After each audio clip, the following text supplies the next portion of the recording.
สบายดีสวัสดีจ้าพ่อแม่พี่น้องตอนนี้น้องจ่ายกับลักจากมาหอดบ้านเนาะพี่น้องบไดิยูเซยนะพี่น้องสิมาพ่นเขาซอยไอเนาะโอ้ยกองเขาบักใหญ่พี่น้องเอ้ยไปอยู่บ่แนวนี่กองเขาห้าวผู้นี่ตอนนี้ก็อยากออกมาหน้าเนาะหน้าก็อยู่ไก่ผู้พี่น้องมาหน้ากับร้านสาวมาหน้าแม่เพิ่นเนาะ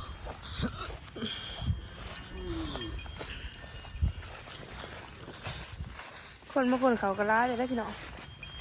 นี่คู่ไอ้งูอ่ะเขาปล่อยเนาะเนี่ยนี่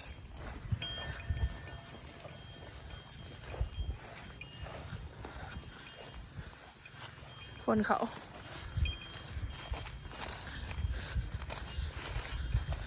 กองเขาป๊อดทุก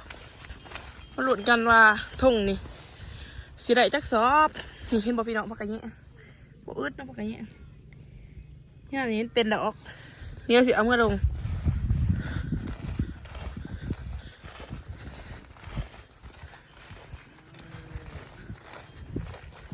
เนาะรถพ่น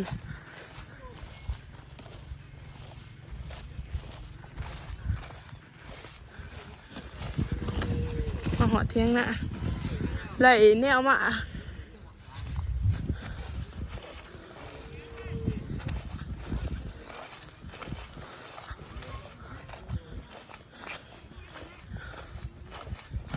มาหอดเที่ยงคนร้ายขนาดนี้พี่เนาะ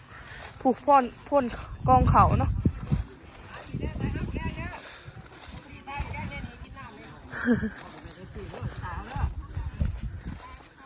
เนาะมาหอดหน้ามีพ่นมาพ่นเขาซอยร้ายขนาดพี่เนาะมันก็ถือโก้เลยน่าตายเนาะตายเอาคนสวยเนี่ยนะอยากลงคลิปใช่โอ้ดีวะโอ้กินน้ำแข็งมานี่แล้วของมาวันนี้เอาหน้าเพิ่นฮะแม่โอ้ยช่วยเขามักเบิ่งคลิปเพิ่นตัดแต่สมหัวคือขนาดเขาอยู่นี่โอ้มักต้นหัวเหรอเนี่ยหัวมันแซ่บขนาดเขาอยู่ไทยเขาเบิ่งดีนะพี่น้องมาเบิ่งพี่อ้ายเนาะไปจังไรเนี่ยดิแย่งตะแขววะว้ายยังไงไรโอ้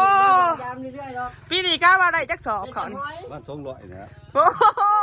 ประมาณ200กระสอบเนาะพี่น้องนี่เนาะนี่กินข้าว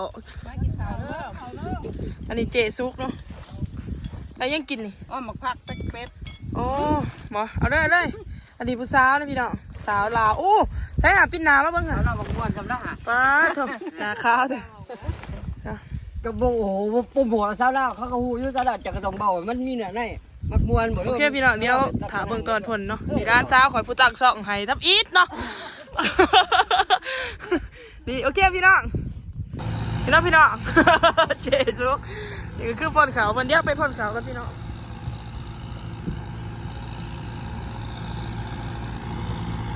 นี่รถที่ใส่พ่นเขาเนาะรถสุดจอใส่การโคบตาได้พี่น้อง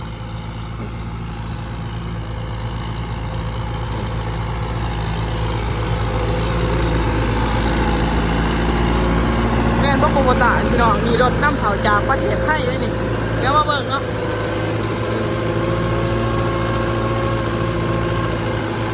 มีเบิ่งราคาทั้งซื้อเนาะค่าลมยางล้อหน้าของไทยได้พี่น้องไทยก็ไปเอามาแต่ไทยเลยนี่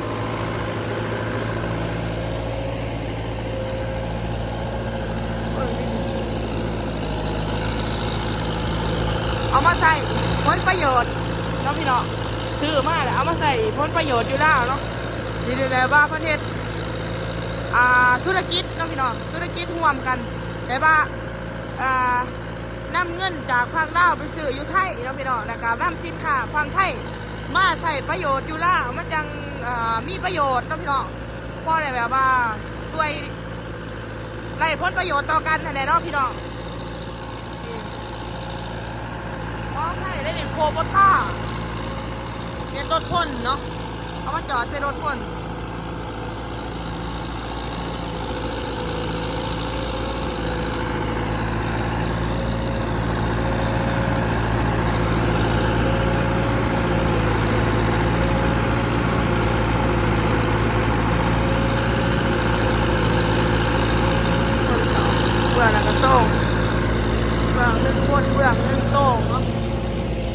เขาอีกมักง่ายๆนะโอ้คนร้ายขนาด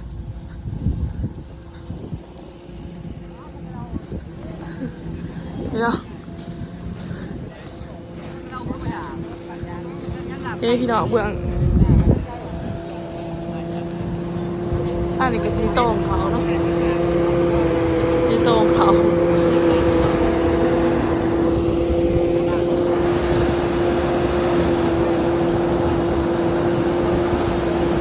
ก็พี่น้องมาทางเที่ยงนี่เห็ดกินเห็ดอยากเนาะตอนนี้เห็ดยังกินโอ้เห็ดหมูอบหมูบ่ได้จะอบหมูกันเด้อ นี่นะพี่น้องเป็นอบหมู เคียงจะอบหมูเคียง เคียงกระสานงามเนาะวันนี้มีเมนูอบหมูกับเมนูหยังกับก่อยปลาแล้วพี่น้องนี่คือเที่ยงไห่เที่ยงหน้าฮะเนาะ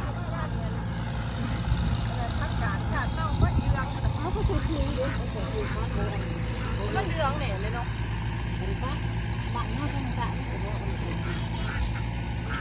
ก็ที่มีอยู่ผู้หนึ่งเนาะติดโทรศัพท์แห้งอยู่เด้อ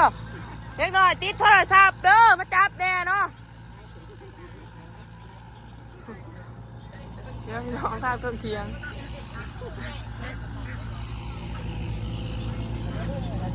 อันนี้ก็ร้านเช้านะพี่น้องโซดเด้อท่านมักนี่มักบ่าวไทยเนาะเป็นยังโสดอยู่เพิ่นอยากอายกล่องอันนี้พี่น้องอายกล่องแน่จักหน่อยเนาะแต่ว่าเพิ่นยังโสดอยู่นี่เนาะเที่ยงไห้เที่ยงหน้า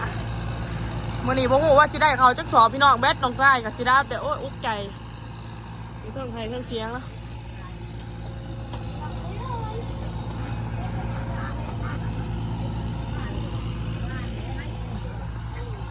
จะเป็นบรรยากาศเทิงผู้เนาะ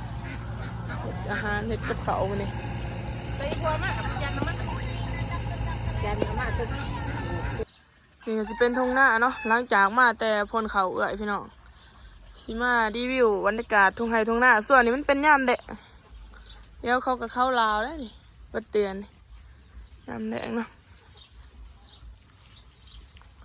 เป็นบรรยากาศทุ่งนานะจ๊ะ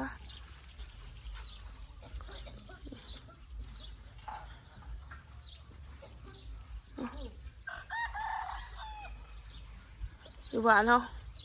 มีความสุขบรรยากาศก็ดีเลย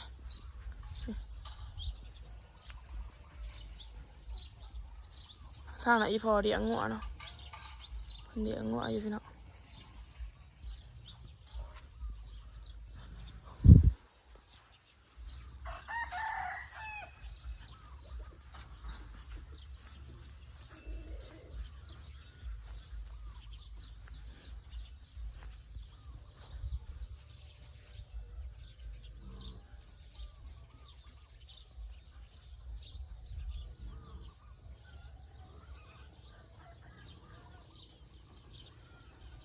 มือหน่อยก็ไม่ได้ทักนะเมื่อยพี่น้องเอ้ยปวดแข้งปวดขาปวดสบายส่วนไม่จะไปก็ไปมันมีเวลาอะไรพักผ่อนร่างกายได้ร่มกับงุดงิดบ่อยากดีไปร่มบ่อยากดี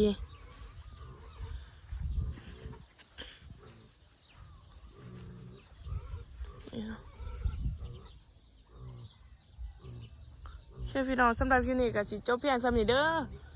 พอกันใหม่คลิปหน้าฝากกดไลค์กดแชร์กดติดตามเพื่อเป็นกำลังใจให้น้องตาในทุกทางนะกับอีพอจูงนะโอเคบ๊ายบาย